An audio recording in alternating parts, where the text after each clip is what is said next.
সকালবেলা ঘুম থেকে উঠে দেখি বাইরের ওয়েদারটা একদম ভালো না, বৃষ্টি পড়ছে ঝিরিঝিরি। আমি এর মধ্যে কি করব বুঝতে পারছি না। স্নান করে নিয়েছি, মা যেহেতু সব কাজ করে নিয়েছে, মা বললো তুই পুজোটা দিয়ে নে। এর মধ্যে দেখি আরও জোরে বৃষ্টি পড়ছে, তো আমি সিঁদুর পরে রেডি হয়ে চলে আসলাম।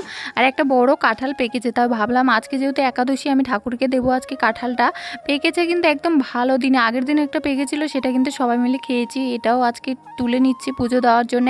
আর এই বৃষ্টির মধ্যে না বারে বারে বাইরে যেতে একদমই ভালো লাগে না, যেহেতু আমাদের এখানের জায়গাগুলো ছোট ছোট, যে কারণে কিন্তু আমাদের হাঁস পুষে আরও বেশি অসুবিধা হচ্ছে, নোংরা থাকছে, কাদা হচ্ছে, বেশি ভালো লাগছে না।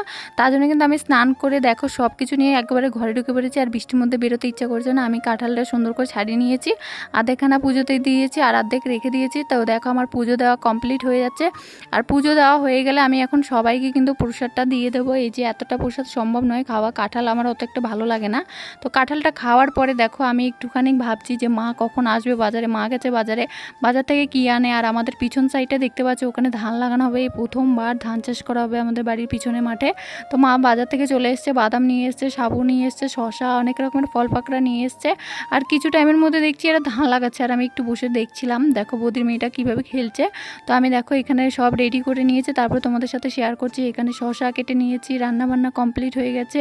সাবু দিয়ে আলু দিয়ে ভাজা করেছি আর আলু ফ্রাই করেছি, অনেক কিছু নিয়ে এসেছিলো মা। তো এখন আমরা খেতে বসেছি। আজকের মতো এই পর্যন্ত, সবাই ভালো থেকো।